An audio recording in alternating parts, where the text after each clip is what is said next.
Yo, Phil, you alright? Okay, I'm good. I'm about to do some counterintelligence here. Yup. Alright. What's up, everybody? Welcome to another episode of The Savage Land. And today, we have a special episode on my main man, Phillip Provost, aka Chuckles from the Gijoe team. Just like any other episode, man, I just kind of want to just go over pretty much what happened today. I hope you guys were able to cop you one on Hasbro Pulse if you were looking for one, and some people it's probably an easy pass. Alright, so let's go with Chuckles History. Who is Chuckles? Definitely not a major character in the G.I. Joe storyline. I'm pretty sure in the comics they said he had little patches here and there. He debuted in 1987, and I believe I talked with you guys before. I just picked up that issue a couple weeks ago, not even knowing that was the first appearance of Chuckles, because I never really collected or read G.I. Joe comic books, but I decided to start collecting, being that I'm collecting the toys again.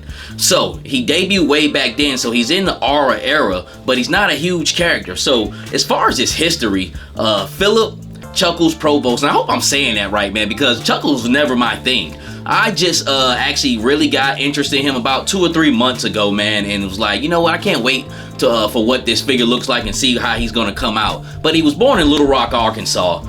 He's a E5 sergeant in the Army, and he's pretty much counterintelligence. Works for a fictional company called the Southeastern Insurance Company. So it's not even a military name. He's like deep cover, even though he wears green fatigues and a Hawaiian shirt. Henceforth why I have the Hawaiian shirt on today. He's almost like Blackwater that was out of North Carolina, which is kind of like a new kind of covert ops team, which is hired, really not government, but hired help to go over. So he's deep down in, a lot of consequences with him, and that's pretty much his history with G.I. Joe. Now, as far as his relationship with me, is I really have no relationship with him.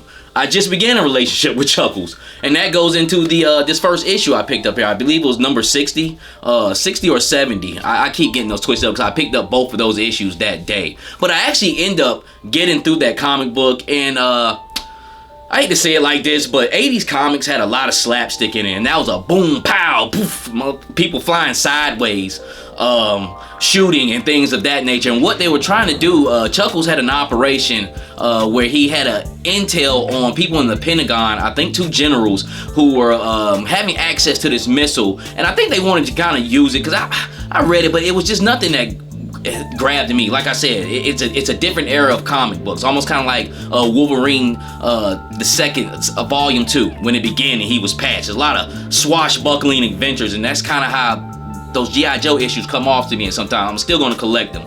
But getting back to Chuckles, he had a secret operation on 2 generals. He brought General Hawk in. He had everybody kind of fooled in, and then they encountered some dreadnoughts, I believe Zarana and 2 other dreadnoughts, and they kind of had a battle out over this missile that was in this is the slapstick of it, that's in a base off the New Jersey shore, but it was a town made up like it was in South Florida with plastic palm trees and things of that nature. Why couldn't they just be in Florida with that? I don't know. I think they had to be close to New York because the missile was shooting. By the end, G.I. Joe, I believe, stopped the missile being shot. Like I said, it didn't really gravitate too much for me. I think the best thing about that comic book is when he walked in the end and busted the generals, and pretty much say he's gonna have him court-martialed, and he had on a suit like Don Johnson, because that's what he's supposed to mimic. Now he's big and thick, and John Johnson wasn't that, so I don't know where the big thick part comes in, because he was a thick boy, not fat, not strong, but looked like somebody that was fat but kind of got himself into shape a little bit, could move around, and that's a dangerous individual, especially if he can rumble, because that's a lot of weight coming on you. But that was my first perception of it. Didn't know I was getting that comic book when I picked it up. I was just picking up some random G.I. Joe, and it happened to be that, which was cool, man. That's why I say my collecting comes full circle. I got it right at 1 o'clock. It's part of my personal mission. I believe, like I say, he's number 75. I needed him to complete that 1 through 100. I picked up 2, minimum card, and got one, to have out and play and do what I need to do with them. So like I said, I believe it was a case of you could get this figure, or it was definitely like an easy pass for a lot of people. And be honest with you, for the most part, I was thinking it would be easy pass. So who talks about Chuckles? Does anybody really care? Right now in the collecting community with G.I. Joe Classified, there really shouldn't be any FOMO, fear of missing out.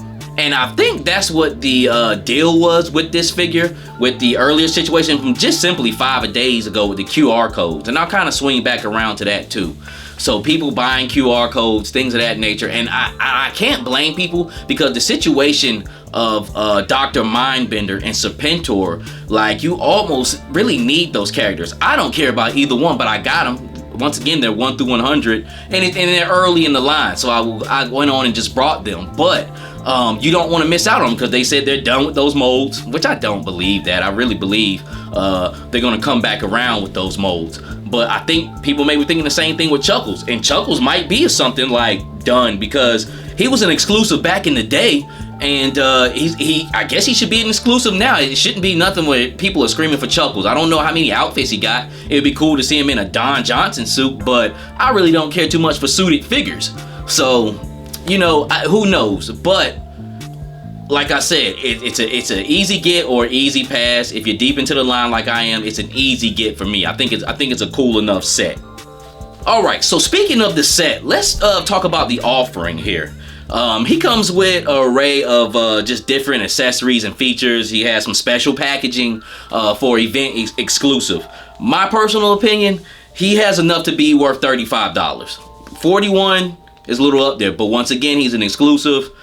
To me, when it comes down to that, hey, $6 to complete my 1 through 100. I like the figure enough, man. Let's just go ahead and do it. Let's go ahead and roll the dice on it. Go ahead and grab him. But his accessories are cool.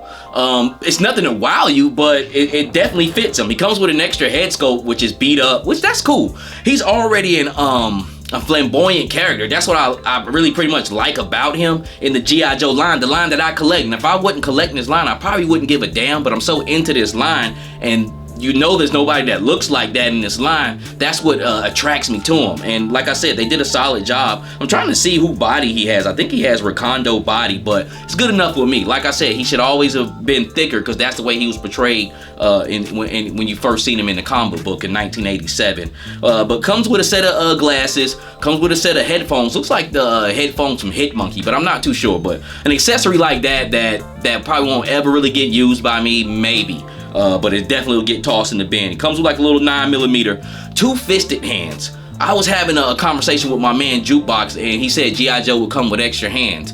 And I'm not really big on a whole array of hands, because it's just so much to keep up with, but I collect a lot. But I do think every G.I. Joe should come with at least two-fisted hands. I think that would set them off. You can always grip with the trigger hands. You can make it happen with that, or two-fist hand, one gripping hand. And I think I would be good with that, because most times they either popping pistols or they're swinging blows, knocking Cobra down. But he come with two-fisted hands with brass knuckles, which is dope. Briefcase, which is pretty much, I wouldn't necessarily say figure fodder, but can use in other situations. His file folder can be used in other situations. You can put that in Captain America's hands. You can put it in a different action figure's hand, shield figures. So that can be used again. The I don't know what this thing is. The ukulele. I don't even want to get that twisted. Thing that goes around his neck from Hawaii. That comes with it. 2 sets of handcuffs, one together, one broken. Soundwave cassette, which is pretty cool, from Transformers. Set of binoculars and a knife. Now, is that worth $41? No. But like I said, he's an exclusive, so they put the juice on it. And they know the right time to put a little bit of juice. $6 times 30,000, that equates a lot, which I think this set is really worth 35. Now the packaging, we've already went over this before. Fancy packaging, looks good. If you want an exclusive, yeah, I want a package exclusive like that with cool cover art. But I also think they should have gave him an exclusive buck and made him a little bit thicker. This guy is a need for some like me doing 1 through 100.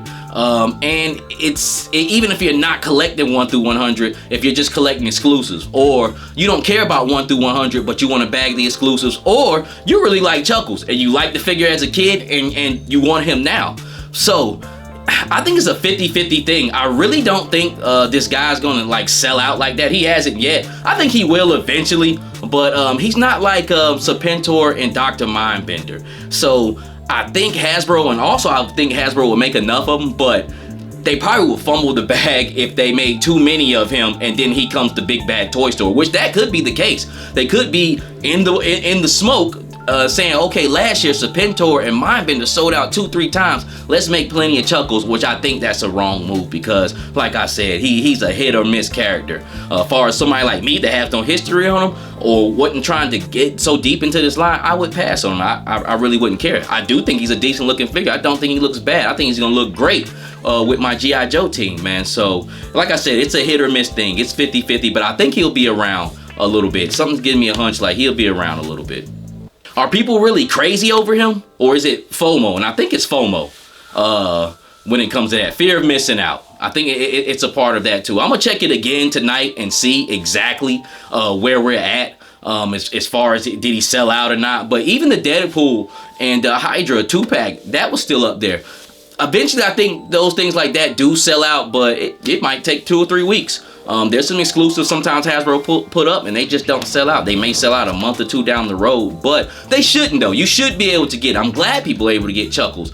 If you paid for the QR code, I'm glad you did that. Yeah, you wanted them like that, but for the most part, we know by now that they're gonna put these figures out again. Same thing with Serpentor and Dr. Mindbender. They were exclusives. One was a Hasbro Pulse exclusive, but Serpentor was at Sdcc. He was that exclusive.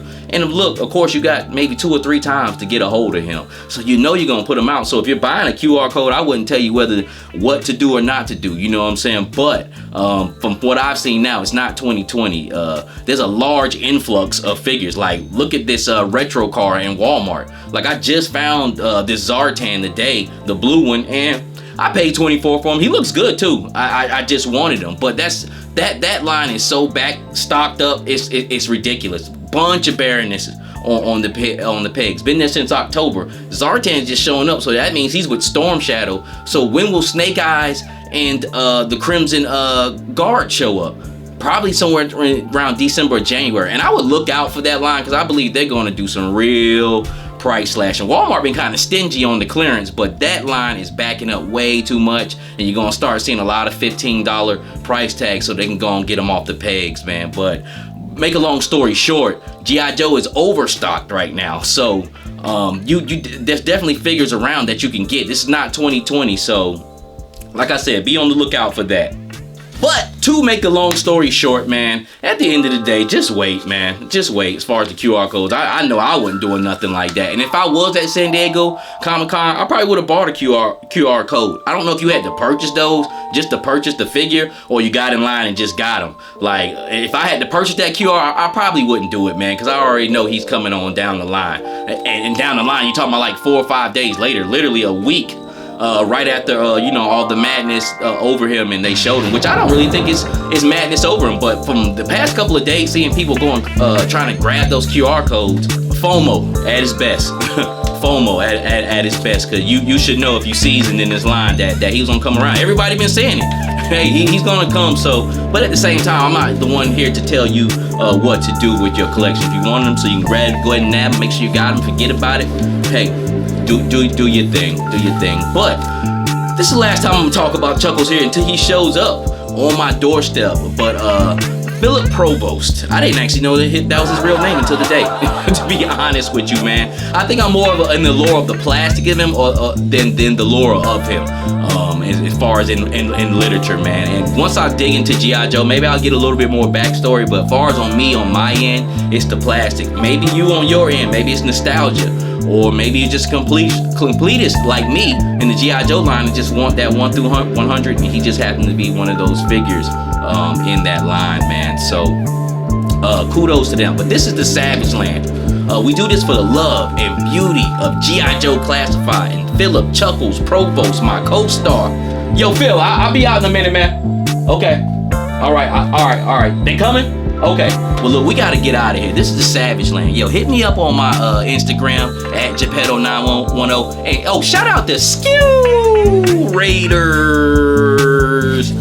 I believe you said you was from the Oakland area. Skew, appreciate that. He actually reminded me today, man, that they were going up for pre-order at 1, which I still would have been good if I missed it. I'd be like, oh man, like at 2 or 3 o'clock and looking, but you never know. But I was gonna get these anyway. But Skew Raiders. I got a homeboy who's a Raiders fan. He reminded me on my Instagram, man, that they were coming up, man. So appreciate that. See, that's what I would like my Instagram for. So hit me up at Geppetto910. This is the Savage Land. We do this for the love and beauty of action figures. All right, Phil, I'm coming, man. Hey, and with that being said, God bless you. We got to get out of here. Let's go, man. Let's go.